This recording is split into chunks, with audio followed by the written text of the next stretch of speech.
this notion that children should be seen and not heard, that was just our way of life. We didn't have no rights till we left our parents' homes. How do you reflect on how your father fathered you during that time? Seeing the world through their eyes made me appreciate what my responsibility was, especially since one of them was a single parent. We need more stories like that, where we focus on how we lead, how we do the right thing in the face of like true physical violence. The threat of deadly consequences for asserting oneself, demanding respect, that was just deadly stuff. How do you stay strong as a young man who's just trying to find his way? Well, that's an easy one. Go on.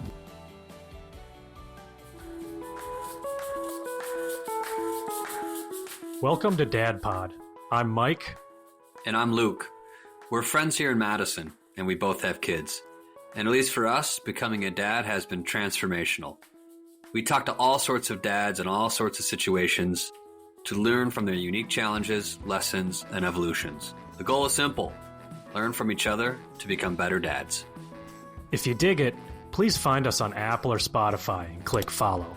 That single click helps put us in front of more dads, which Luke would really appreciate.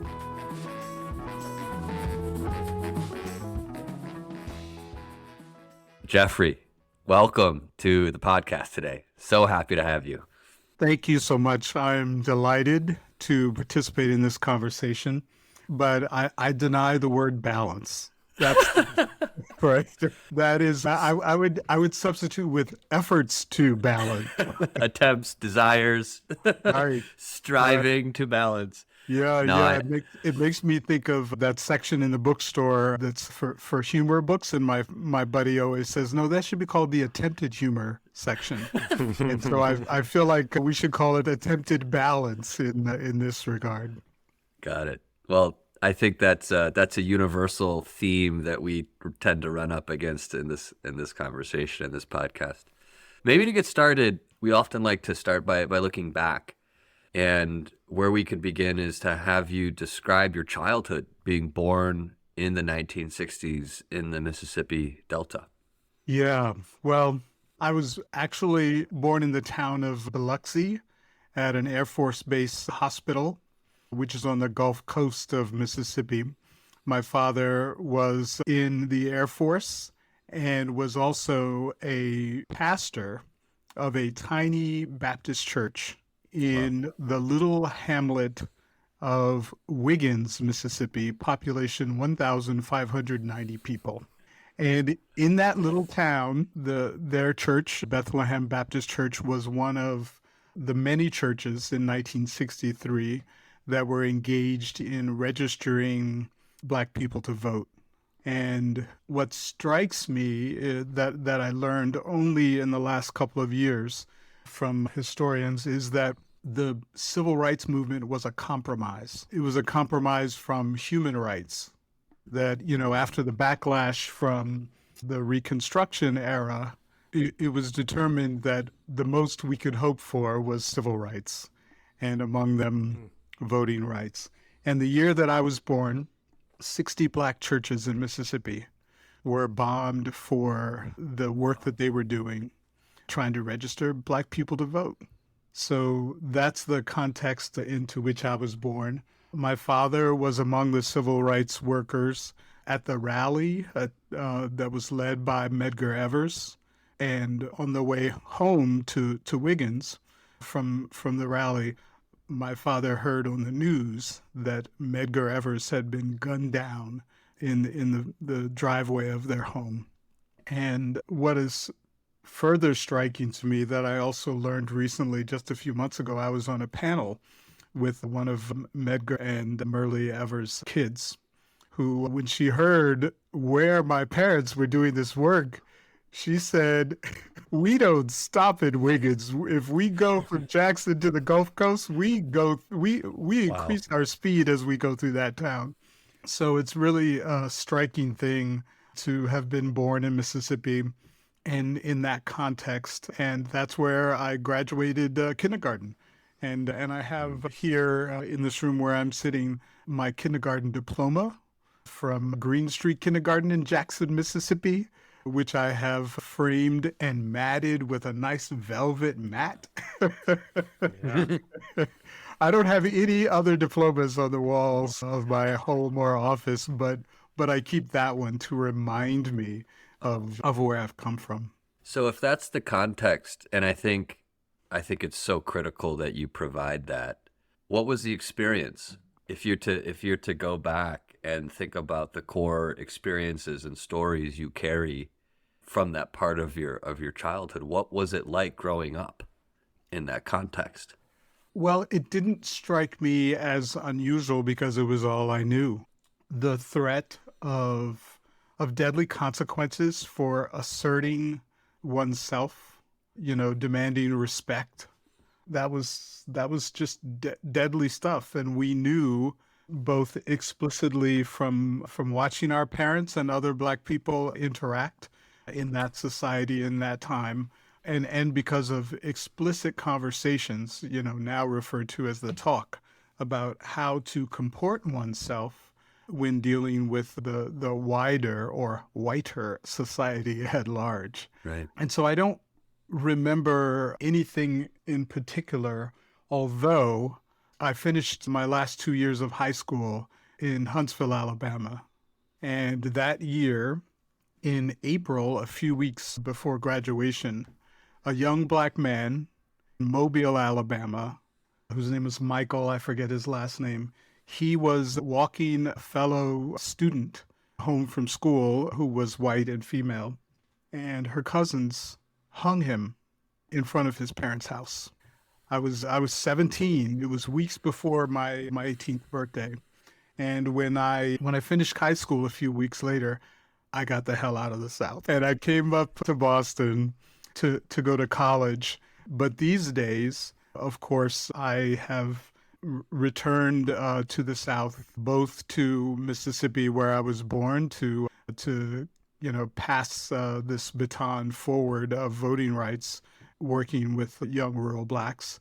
And then in Charleston, South Carolina, there's a modest two-family home in the workers section of Charleston that my mother's grandparents bought in 1918. Wow. And that property is still in the family.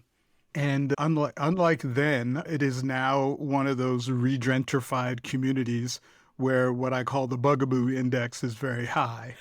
And y'all know what I mean by the bugaboo Yes. index is when you see, a bunch of white women walking through what was a Black poor neighborhood in these, multi-thousand-dollar strollers as parents. But it's the neighborhood a few, less than a mile from where during the Obama administration, young man went in and killed Black people during a prayer meeting. And it's also within a mile of the setting of the Black neighborhood for the Porgy and Bess opera. So I still go back, but things are still a little very bit alive.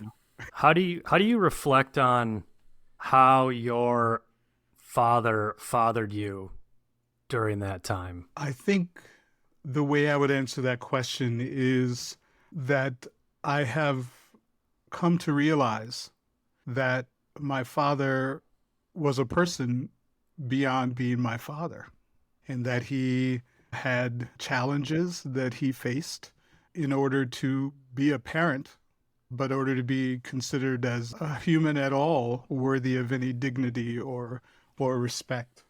And that's been really, really enlightening in the past few years as I've encountered my own child who did not grow up in a context where children are meant to be seen and not heard, and who, asserts herself and her interests and her ideas and her dignity, which is a striking thing for me, having grown up in a completely different context for my own humanity and for the humanity of my child who I'm trying to parent. One of the things you mentioned that I would love, if you're willing to share, is you mentioned you had the talk.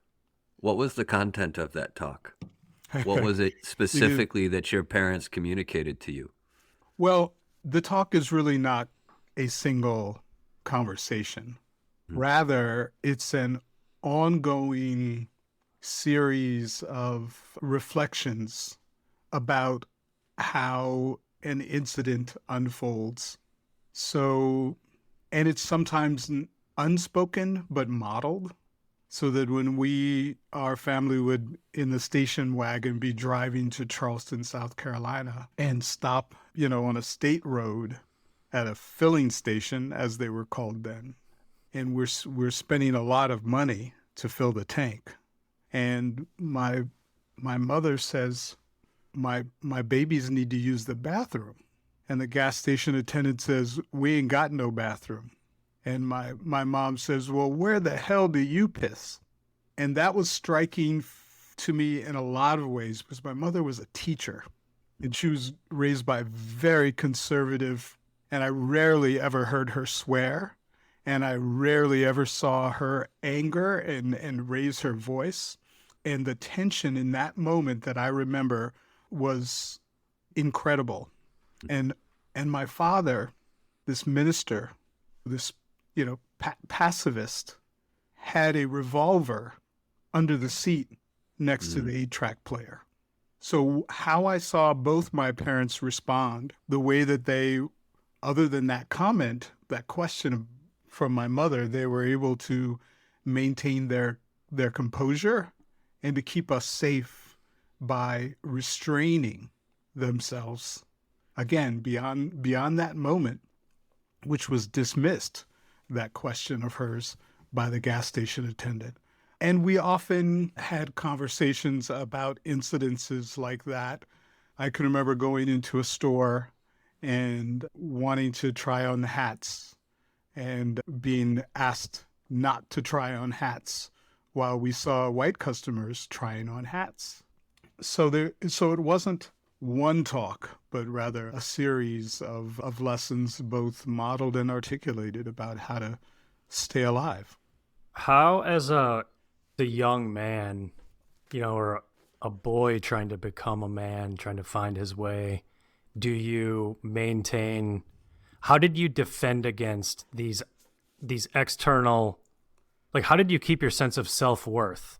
Defend mentally against these pressures coming at you from probably every direction to say that you are in some way lesser. Like how does that mentally? How do you stay strong as a young man who's just trying to find his way?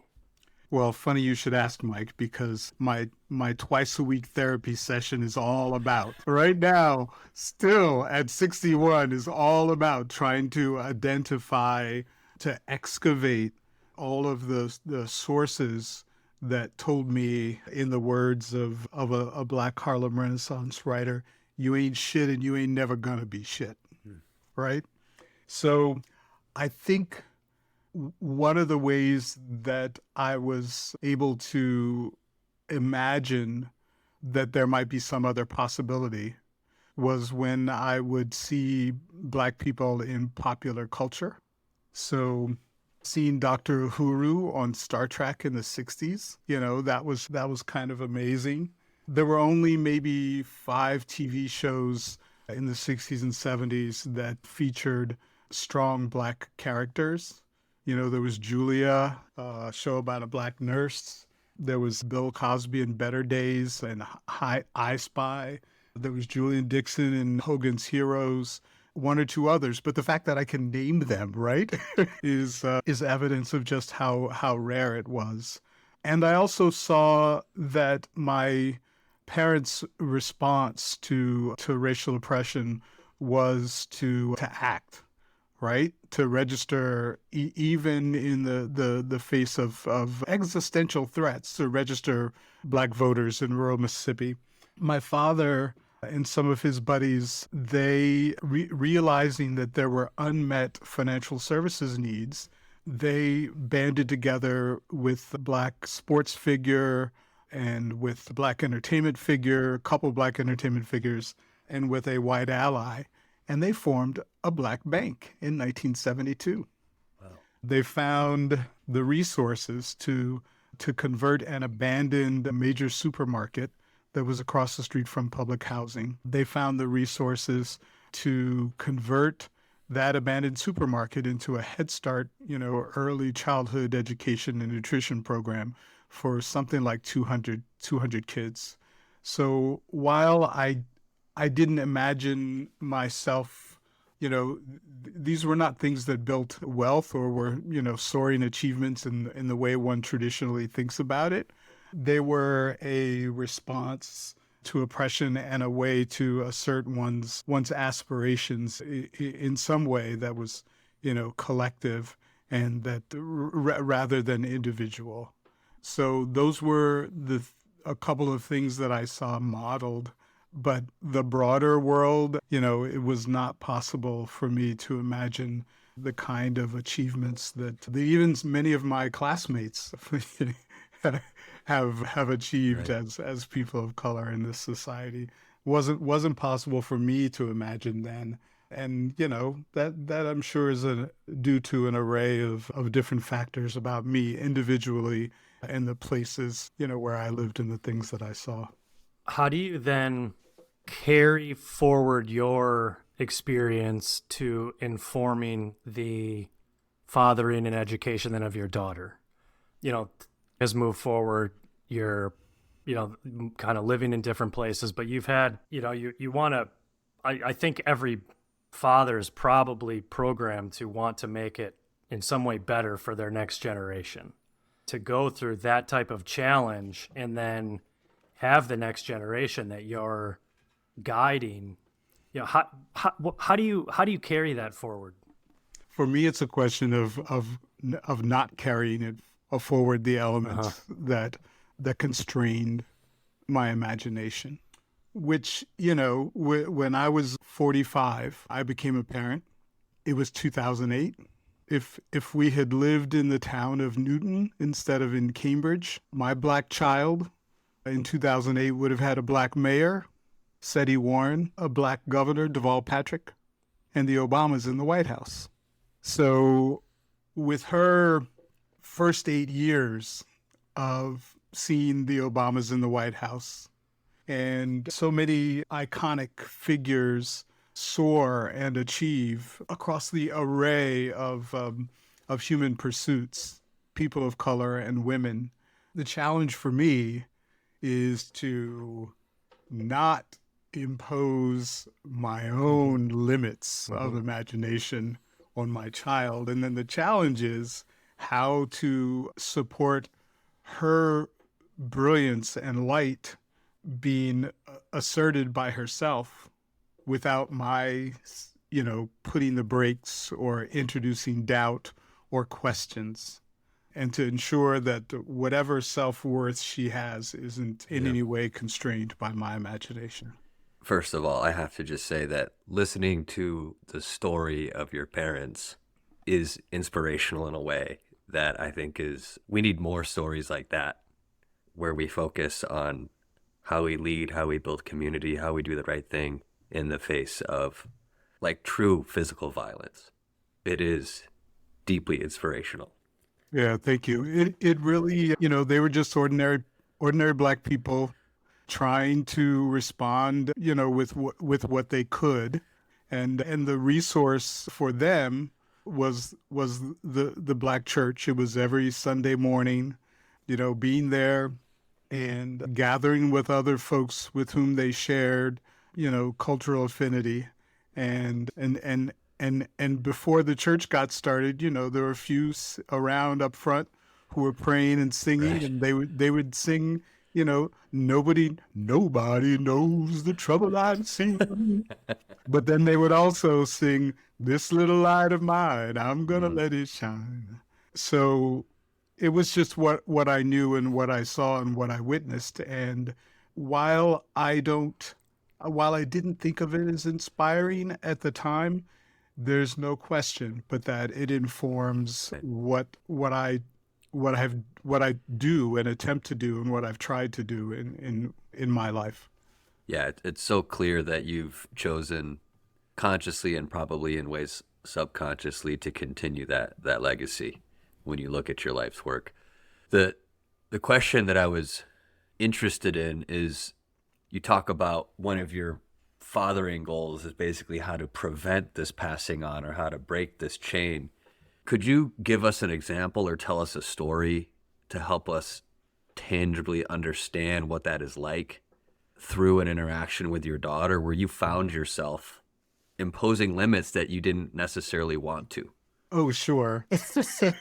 There are numerous, right? I'm sure there are. Yeah. So when my child was 13, she's now 16, she would articulate her frustration with the expectation that I would hear it and respond to the request in some way that was affirmative, right? Now, it would sound like, Poppy, you're a expletive, expletive, expletive.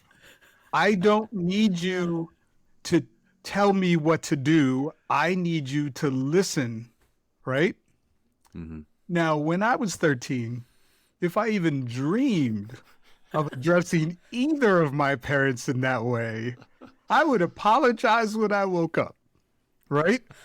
My 5'2" mother, there was no way that I would even, no, not at all. So this notion that children should be seen and not heard, that was just our way of life. We didn't have no rights till we left our parents' homes.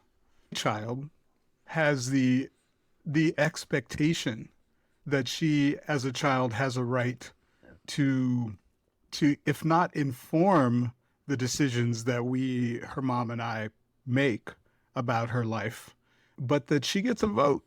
That's an astounding thing. And for me, that idea is probably the most challenging example of trying to constrain myself physically, right? Because my reflex that was modeled is, feeling a shoe fly by my head when I was a child and said something in the wrong tone, let alone the wrong words, or, being beaten for a transgression with a switch that of my own choosing, or one that that my parents choose, that was well utilized on one of the 5 children in our household. So to not respond, let alone, trying to sort out with the family therapist and with my kids' therapist and with my own therapist, how do I discipline this child so that I don't break her spirit? Mm-hmm. So, yeah, there are a number of examples, but that kind of confrontation has been part of the effort, the ongoing effort to try to be the break in that cycle of trauma, of intergenerational trauma that came from, Black bodies being beaten into submission for resistance or for trying to exert their interests. And there's, in order for the society to have built its wealth over the last 500 years, that was a critical component. So it's in our DNA, in all of us. It just, gets focused on in those moments. Right. For me, that's what I, am aware of and keep in mind as I try to, be the best parent that I can. What do you do to explore those, to come to those conclusions? So you mentioned therapy in different forms. Where do you go for answers, for consult, for guidance yourself in these questions? Well, so a lot of places. One of the places is fellow parents, some of whom grew up like I did, and I call them and say, you won't believe what the fuck I just experienced, right? And they're like, no, bro, no, you can't be serious. And then there are other parents, and my kids, her friends' parents are, in their late 40s, mid to late 40s. So, and many of them grew up here in Cambridge. So they help me to interpret sort of how to parent these days. And so that's really an interesting source. But also, I think over the years, it's been literature. So the writings of James Baldwin, for instance, whose centennial birthday was earlier this month, August 2nd. and how he was able to assert and share his gifts with the world that didn't want him. That's a model that I look to. I think of the plays of August Wilson, right, who wrote a play set in each decade of the last century, and especially Fences, right, which I was privileged to see on Broadway, James Earl Jones at the height of his career. Oh, wow. And there was a moment where, he is a sanitation worker, and he is a person who had a dream of being a professional ball player. And his son now wants to pursue that dream, and he's trying to protect his son from the disappointment, and is really not in favor, is not supporting this dream. And there was a striking conversation exchange between the two of them where the son says that he wants his dad to love him.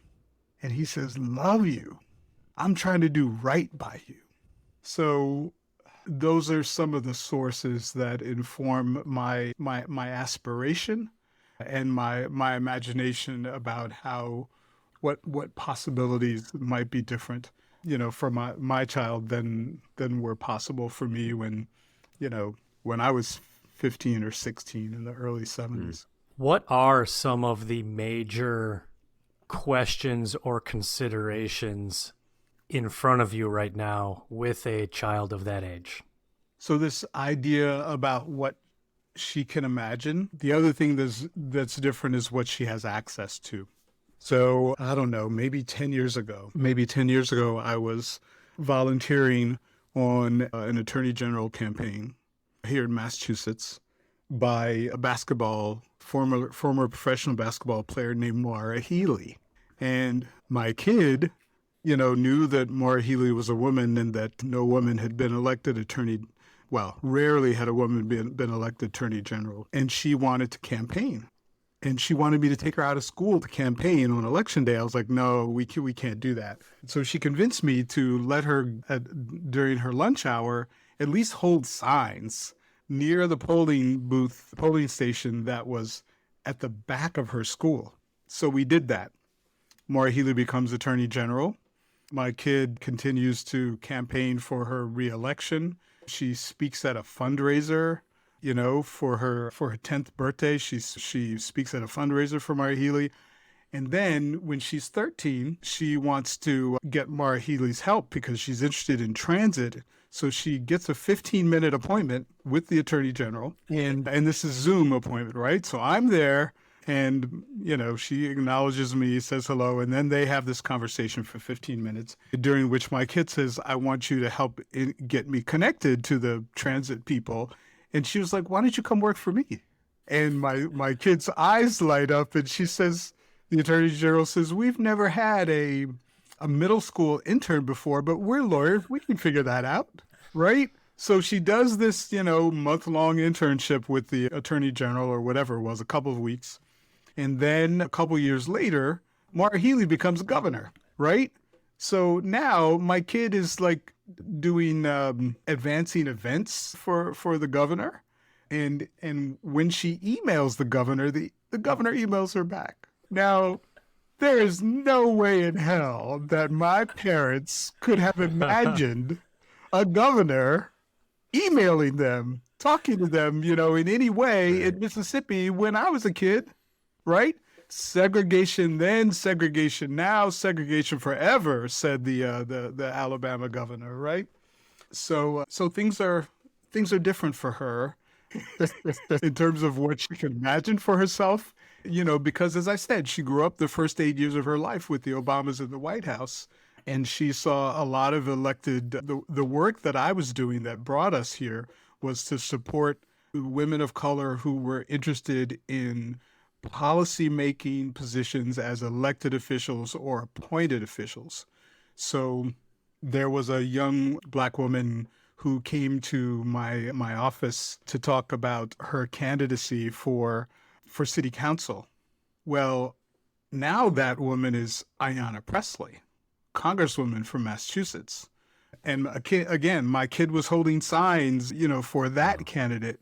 And then we were fortunate enough to, in 2019, to go to Washington, D.C. We happened to be there visiting families, and she got invited to go to the floor of the U.S. House of Representatives and use their electronic, voting device to vote for a black member of Congress on the floor of the U.S. House, you know?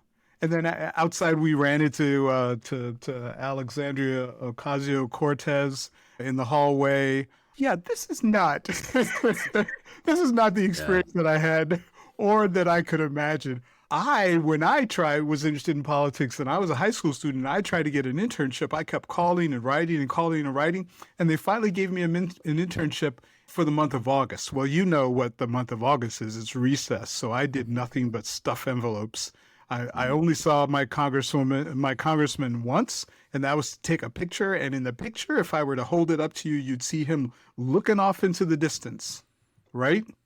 So what she can imagine is informed by her experience and the circumstances for her that are unimaginable to my parents, both of whom are gone now, but very different. And it's not just what she can imagine at this point, it's what she's literally done. Right. It's these literal experiences that are unimaginable to, having zoomed back to the 1960s. The other question I wanted to bring us to was this question of, so this is your experience, and we've talked a lot about your experience in your context. What's it like co-parenting your daughter with somebody who comes from such a different cultural background and cultural context? You're not suggesting that my white Jewish wife, former wife, born in 1974, comes from such a different context. So, for instance, we both are concerned about our child's safety. Even here in Cambridge, where President Obama said that the police had acted stupidly when they arrested Henry Louis Gates, right? So we both are concerned, as parents of black kids are concerned about the safety of their child. What we have different as parents, as co-parents, is our experience moving in society. So when I go out the door of my apartment here in Cambridge, in Inman Square, a neighborhood that, like much of Cambridge, used to be diverse when I lived here in the 90s when Bill Clinton was elected. But now, with rent control being eliminated, all of Cambridge has become so white and so affluent and less diverse. So unlike in the 90s when I lived in this same neighborhood a few blocks away, I would see black people all the time when I went outside my house, day, night, weekends. Now I see black people during the day sometimes, but not on nights and weekends. And in fact, when I'm sitting on my patio, 15 or 20 feet from the sidewalk, and white people walk by, sometimes they are startled to see me. Or when I have the side door of my Honda Odyssey, minivan open and I'm going in the house unloading stuff, they're visually startled by this large black man. So that's an experience that I have and expect to have every day. Of course, they're called microaggressions, but they don't feel very micro to me when they happen sometimes. But the cumulative effect of that, because folks come from around the country to study and be engaged in biomedical research here in Cambridge, and they come to this neighborhood and other neighborhoods in Cambridge because they're safe, because they feel safe. They don't, and then they encounter me, and their bodies react. If you talk to them, they are not racist. But again, as I said, 500 years of being in our DNA, what this arrangement is supposed to be like. And, my black body is supposed to behave in certain ways and be restricted to certain places. So my co-parent and I don't have that in common. How does that end up reflecting in how you have to then interact with your daughter?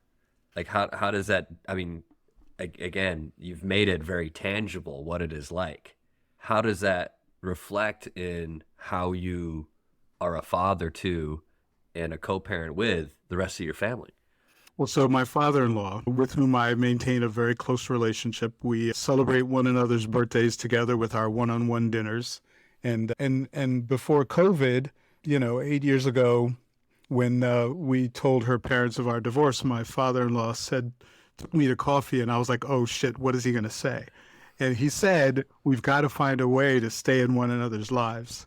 Wow. So we started meeting for scotch. And we did that, scotch or lunch, or sometimes I would have scotch at lunch, right? As we as one does, right?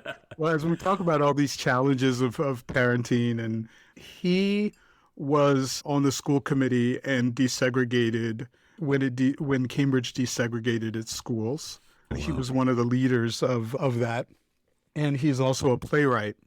And so one of the things that happened was about 5 or 6 years ago, my kid, who of course spends a lot of time with her grandfather, began writing a play about an encounter at CVS that a black man has and gets arrested for asserting their rights.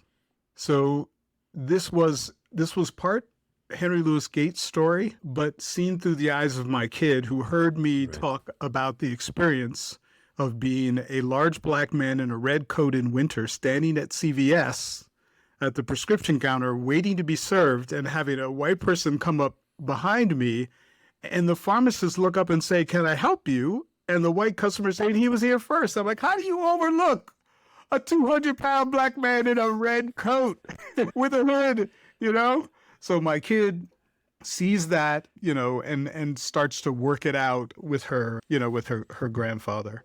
So having the involvement of both my father-in-law and my co-parent, her mom, that's one of the ways in which it's unfolded, despite our obvious, cultural and racial differences. The other thing that changed for me was, I had waited until I was 45 to become a parent, and I wanted to be around for it. And so I took a job, a requirement of which was that I would have Fridays off, Friday afternoons, beginning at noon off. So my parenting became a priority in that way, but that was the most immediate changes that I spent Friday afternoons, and I would take my kid to school, drop her off, and pick her up, and that was how my day was arranged. So I didn't work, I didn't stay at the office extra hours. I was home, by 5:30 or 6, and we were engaged in play. Was that typical, or was that unique in that you were really prioritizing over work being a father? Yeah, that was unusual, but again, I had waited till I was 45 to start parenting, and a lot of my friends my age had started parenting in their 20s.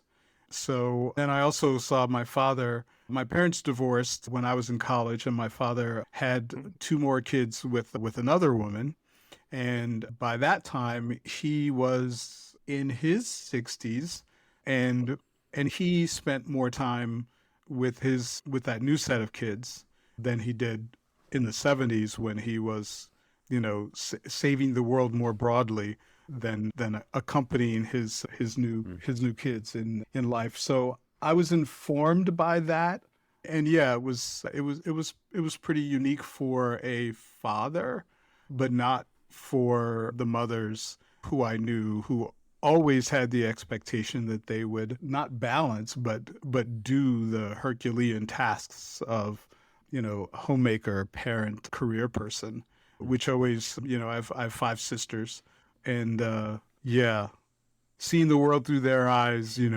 made me appreciate what my responsibility was, especially since one of them was a single parent. And it just, it made me want to show up, and not just show up, but be present. What do you see as the major differences between your experience as a Black father versus a father who is not Black in America? Hard to imagine, having been Black all my life. Yeah. I mean, I mean that quite seriously, because I think The major difference is one of imagination of what's possible. There's been a lot of research and books on mediocrity and the way white mediocrity and white male mediocrity in particular.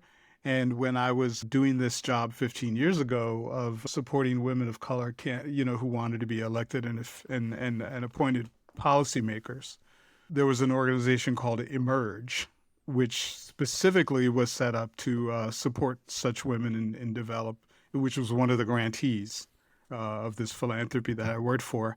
And what Emerge said was, if you are a 27-year-old associate, white male at a law firm in Boston, and, you're making a ridiculous amount of money for your age, and, you're living in the North End, a very affluent area of Boston, you wake up in the morning, you yawn, and you say, oh, the world needs me. But if you're a woman, and particularly a woman of color, and they decide to run for office, and their law firm holds fundraisers for them, and they give them time off from their requirement for billing. And by contrast, if you're a Latina who works in East Boston for one of the airline catering companies, and you're concerned about the environment and you want to go beyond showing up for public comment period, and you want to become an elected school board member so you can address it, or a city council member, you have to not only be excellent and amazing and persistent and determined, but you also have to be asked 8 times, the research showed by Emerge, which is now a national organization supporting women. You have to be asked 8 times before you will even consider running for office. And then when you do, you have to find somebody to look after your kids, and you have to find some source of income that to replace your hourly paid, airline catering job. And then you have to find people in your community who have the resources to fund your campaign. So while it's hard for me to imagine what it is for a white guy to parent, I have that professional experience of hearing those stories from, as part of a participatory action research project where we had 6 women of color, collect their thoughts through journaling, through making video recordings as part of a research study at a school of public policy. So that's that's my source for some of this information and perspective. But I have friends, dear, very close friends who are white. I'm not saying some of my best friends are white, because I hear that said about Black people, but right? I mean, it is true. And the things that they're able to imagine and the things that they're able to experience because of their unearned advantages of intergenerational wealth, of access. So yeah, those things are hard for me to relate to. Like if my kid wanted to do an internship in Washington, a lot of the interns that I encountered, their parents just paid for them to do an internship, but I had to go door to door and raise, $1,800 to support myself for my month-long internship in August during recess when nothing was happening. So I don't really, yeah. The other way I would describe it recently is that there's a very affluent town here called Andover, and they were having a health disparities forum. They called them Courageous Conversations. And I wasn't invited to be on the panel, but I was invited to be part of the Q&A. And I said to the coordinator, I will agree to be part of the Q&A if I get to ask the first question. And she said, what's that? And I said, I want to know what it's like to opt in to show up for a courageous conversation about racial oppression and then opt out and leave. What's that like? To just, show up when you want to. And if you don't like the way the conversation is going, you leave it. And you don't have to have the experience of your nervous system being challenged, of your existence being challenged. So it's the source of rage, really, to think about how differently it must be for me to exist in the world, and especially when it comes to providing opportunities for my kid. as a parent. Yes, she is finding her own way, and part of that is because she can imagine things that I can't. All kinds of possibilities. So, yeah. How do you think about the how you divide your attention and energy between this different work that you do and have done, and on the broader society, on the broader world, and then the attention and energy toward your daughter, who's one person, because you're obviously very engaged in this different work that you've done. I'm curious how you think about, the lack of a better term, balancing those roles that you hold in your life. Well, so since COVID, right? During COVID, she stayed with me for 3 months, and our apartment is L-shaped, and we can see each other through the windows here. And so she's there schooling remotely, and I'm here working remotely. That meant that I could not give my work my undivided attention ever for 3 months, right? Mm-hmm. So that was hard because I needed to work, and both of my projects, then were in early startup stages, and it was just really rough going and discouraging and demoralizing to try to make a go of it on both of those fronts. But I think that having her around and being around her made me, I can't quite articulate it, but it reminds me of, I was a big fan of Alice Walker when I was in college, and in the years after that, I would read everything that came out. And in one of her books, at the beginning, she said that she writes because of, and not in spite of, her daughter, Rebecca.